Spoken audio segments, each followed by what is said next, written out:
I don't feel any comfort in the Charter of Rights and Freedoms. I don't feel fuzzy and warm. I really don't.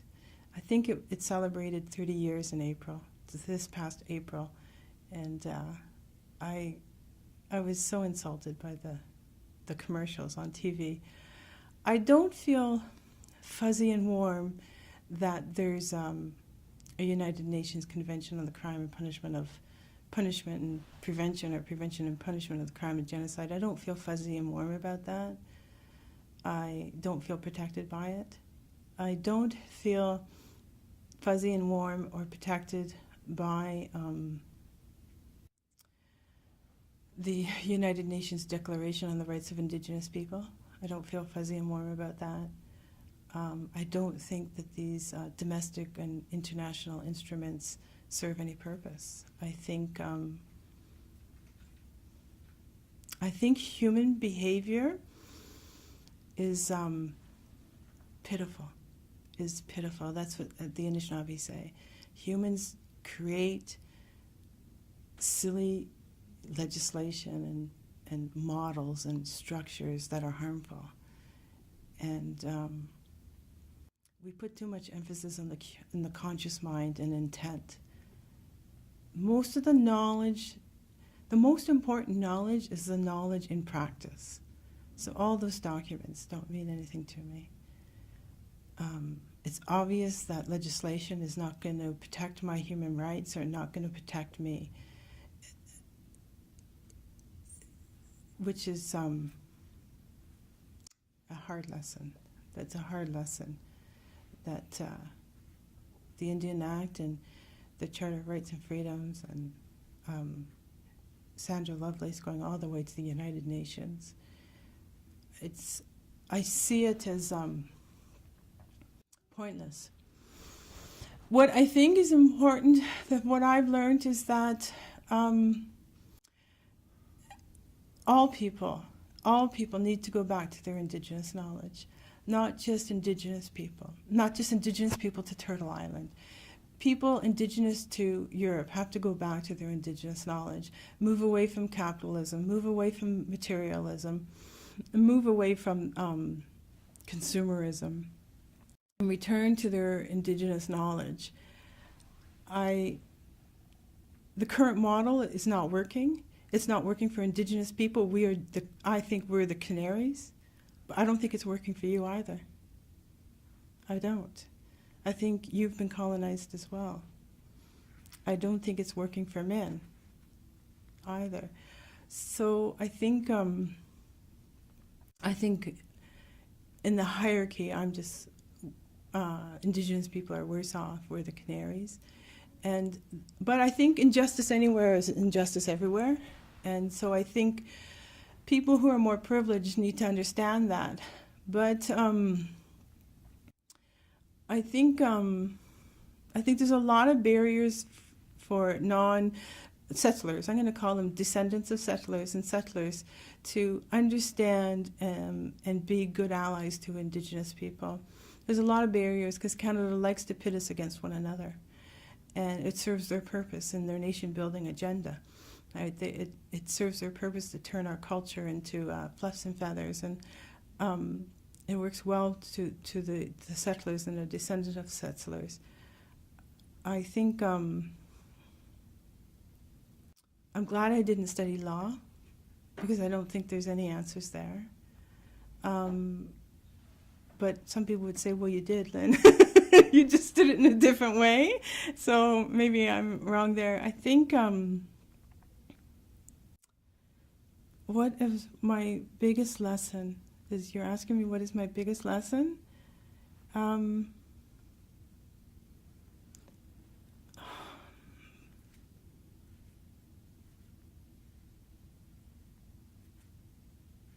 I think my biggest lesson in this legal journey is learning the importance of culture in shaping human behavior. That's my biggest lesson. And the damaging effect of Canada has done in criminalizing our culture. That's my biggest lesson, is they really hurt. They really hurt us. They really committed genocide, well within Article 2 of the Genocide Convention. Canada is committing genocide and violating the human rights of Indigenous people. That's my biggest lesson, I think, is the importance of culture and why Canada criminalized it. Well, the Anishinaabe people. I'm an Anishinaabe nationalist, of course, but only because I think everybody needs their cultural tradition. So I'm not denying anybody else their cultural tradition. People need to understand what Canada has done. Canada is not a world leader in human rights. Canada is a shameful country, has a shameful history. When we were kids and we were going to the reserve, we didn't have a place to stay. And so we were there as illegally, really. We were there illegally. And we would tent on, well, my brother Dennis and myself and my dad. There was a point where just he would only take a couple of kids because he had so many. He would only take a couple kids to the reserve community. We would squat. We were squatters and sleep in a tent by the lake, and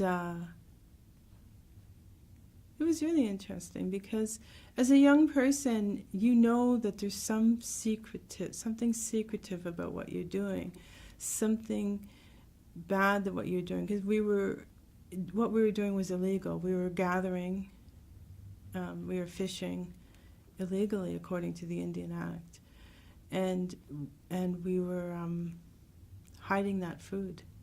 I knew that we were hiding that food. And nobody really has to tell you knowledge. Sometimes knowledge, you can just see it in the behavior. And so that was a really, that was a part of me embodying my Algonquinness too, was that shame and that hiding of that, who I was, and hiding harvesting of the fish and eating it, even eating it. And I told my lawyer once that when you live in that kind of a situation where you have to hide what you're eating, and I'm sure a lot of people have gone through this whose human rights have been violated, so I'm not trying to take that away from anybody, but when you have to hide what you're eating, you know, feasting is a really joyful time for the Anishinaabe people. Everybody's happy and everybody's sharing and there's joy and everybody's feeling good with their bellies full and everybody's, you know, loving the berries and the fish. Any kind of feasting in any culture, really. It's a joyful time, right? But when you have to hide what you're doing, you're eating that, you're literally embodying that shame, right? You're embodying that shame of being an Indian. You can't even claim who you are as an Indian, and you have to sneak this food. So you're eating shame. And I think that is horrible. And I hear a lot of people tell that story, that they had to hide who they were as Indigenous people. They weren't entitled to who they were. They couldn't hunt for a deer, for example, to feed their family. So they have to hide it, hide what they were doing. And the Algonquins apparently came up with some pretty smart things to do that. Like they started to wear their snowshoes backwards, so they couldn't be tracked in the in the forest. So fundamentally, it's having a spiritual tradition that's yours, and having a cultural tradition that's yours, and that being respected. That's what I think it is. Well, Indigenous people's rights, I'm going to just root my answer there. We need allies, and but we're set up against one another. It serves the government of Canada's purpose to have the average Canadian, not like the Indigenous person. I think we need allies. We need settler allies, and we need to descendants of settler allies and settler allies. We need to form better relationships with them, overcome the barriers. But of course, the education system doesn't help us because it's the state hegemony that is taught there, right? The state propaganda is taught in schools. So I think that's a huge barrier. But a big barrier is the model of that is we're all now that is imposed on us. That nuclear home, the mortgage, the economic paradigm. You know, we all have to make a living. So I think that's a big barrier for us to really establish a critical mass against the current model, the current economic and the current economic paradigm. They have us in these little homes with our washer and our dryer and our stoves, and we're not living within communities. We don't have these relationships that we used to have, and we're all so busy. Who has the time to do human rights? Like. You know, some people ask me, well, then you have so much education. What are you doing with your education? And I say, well, but a lot of people don't think it's real work. They actually trivialize my work, and that's because I don't get paid for it. So it seems like if you're not getting paid for the work you're doing, it's not real work. It's only a hobby. And a lot of people are worried about me. They say, well, Lynn, you need to make a living. You need to, make money. And you have all that education. And I say, but I didn't go to school to get a job. And I didn't go to school to make money. I went to school and got a PhD to understand the nature of the human condition, to understand what colonization did to my family. I didn't do it to make money. And I'm doing what I'm supposed to do, even if I'm not making money. So I think that is a big barrier, is everybody needs to make money. Everybody needs to pay their mortgage, and they need to buy their food, and they need to pay for, take care of their kids. So that's a big barrier. So you go out and you work 9 to 5, 5 days a week. Who has time for human rights? Who has time, right? It's you give up your life for it. And I think that's essentially what I've done. That's essentially what I've done. And so the barrier is the economic paradigm that everybody's trapped in. And you're trapped in it too. Not just, we're all trapped in that. I think, I also think people need to, if we are currently in an economic paradigm, you need to count your pennies. You need to count your pennies. It's the only way that you're going to gain any freedom over that straitjacket. And be careful what you buy.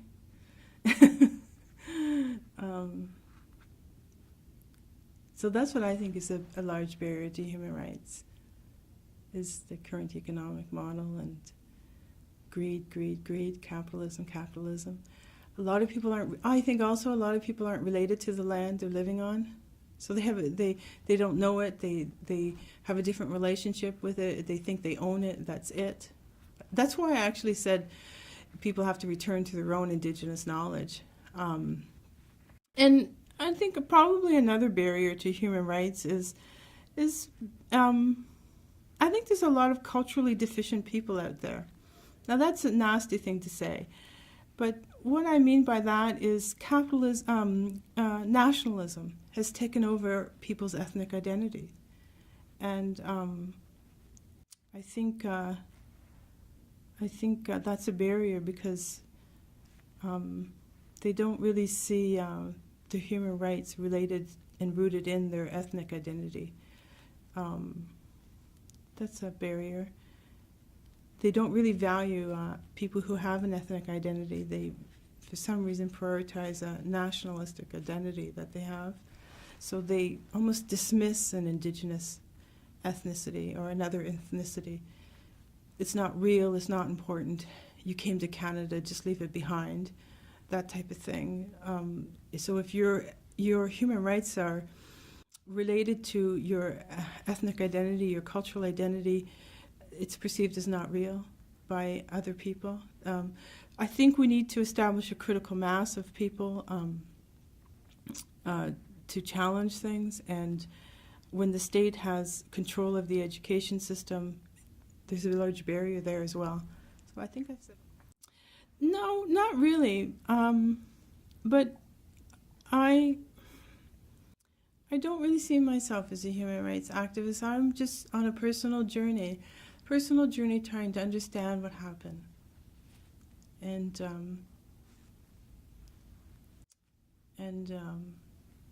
now it's become about 25,000 children. But I don't think I'm a human rights activist. I think I'm just a person trying to understand. I think if I am a human rights activist, that's just an artifact of what I'm really doing, if I can use that term. I know it's a bizarre term because people think of an artifact as a physical thing, but it's just an artifact of what me trying to understand what happened. Now I've come to understand it. I've known this knowledge now for a while, so why do I keep pursuing it? Why do I keep going at it? Because of those mothers, those young mothers. But no, I don't think that I'm a human rights advocate. I think that's a really nice title. Hopes and dreams. I don't really have any. I gained my PhD. That was a great accomplishment for me. I think, though, I really wanted the knowledge more, but the PhD was nice. It gives you some credibility. I never imagined that I could get a PhD. I grew up in Jane and Finch, which is, not a very nice neighborhood of Toronto, with seven brothers and sisters, and my mother was a single mother at one point. My father died at an early age in 1988.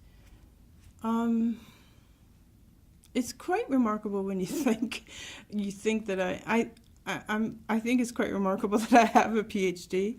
So there's times when I'm quite disappointed, though, that I had to get it. I had to wait till I was 48 years old. I really should have been able to do that when I was in my 20s, like the average person, or a lot of people have that privilege. Hopes and dreams. Well, I don't really see any hope in legal remedies, right? I mean, that's been proven that Canada is going to continue to violate the human rights of Indigenous women.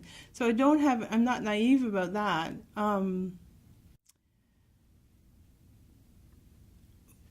What I hope for, I hope that when the Algonquin land claim of self-government process is ratified in the next few years, that it fails. That's a hope, because I'll be very sad if it passes.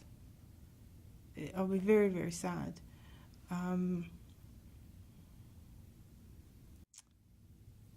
My dream is that people wake up and realize that the land claim and self-government process is a pitiful process. It's a perpetuation of colonization. It's an act of genocide. It's a violation of human rights. That's my dream. So, I'd also say that the Two-World Wampum Belt, it talks about legal pluralism, cultural pluralism, jurisdictional pluralism, and it's codified in this belt. And that's what we need. Indigenous people can't rely on colonial policy and colonial laws. We need a parallel system. And just to give you an example, when Sharon McIver lost her case, she moved towards the Supreme Court of Canada. She wanted to have it heard there, and they wouldn't hear it. They wouldn't even hear her case. So when and that's really quite disturbing that they wouldn't hear her case, because she has a legitimate argument that the legal remedy was too narrow and it didn't resolve all the sex discrimination. It continued to discriminate against, for example, children born through common law relationships. Where Sharon McIver, the legal remedy was only for married people. And so she was very disappointed with that, and she wanted to, anyways, there were other issues. She wanted to go to the Supreme Court, and they turned her down. And really, when you think about that, that's really quite disturbing. And, you know, it's been pointed out to me that the Supreme, when they appoint the judges for the Supreme Court of Canada, I don't know if they're appointed or whenever they're established, the formula they use, they have to get so many from the Western province and so many from the Eastern province, so many from Ontario. They have to get 2 from Quebec. There's no incorporation of Indigenous judges. It's not necessary. And it's also not necessary for them to be educated in Indigenous law. So it's really quite disturbing, right? If that's not a violation of human rights, I mean, it doesn't make any sense to have, for example, 2 judges from Quebec, but no Indigenous, so many from the Western provinces, but none of the judges have to be Indigenous. And so we need legal pluralism is the word. Legal pluralism, cultural pluralism, and that's what's codified in this belt. It talks about legal pluralism, right? And it comes right back to that treaty at Niagara. Jim Dumont, he's an Anishinaabe philosopher and a wisdom keeper. He's really a brilliant man. I've had the opportunity to listen to him a few times, and he said something that was quite phenomenal. He said that all people from Europe and Africa and Turtle Island, we all need to return to our Indigenous knowledge. And he said that if we don't return to our Indigenous knowledge, our mind won't know how to read our spirit. And I think that's so true. I think the reason why we have so many people who are caught up with addiction and homelessness and poverty and violence, not only Indigenous people, non-Indigenous people as well, not only Indigenous people to Turtle Island, people Indigenous to other places, because everyone is Indigenous to some place. I think a lot of it has to do with that their mind doesn't know how to read their spirit. They have been removed from their Indigenous knowledge. And things like capitalism and materialism and nationalism has been mapped on top of in their mind. So their mind doesn't have their Indigenous knowledge, doesn't know how to read their spirit, and doesn't know how to move them towards a good life. So that's my dream. It's a big dream. It's a big dream. I think that was a phenomenal, profound statement that Jim Dumont offered, that all people need to move toward their Indigenous knowledge, otherwise their mind won't know how to read their spirit, and they won't know how to live a good life.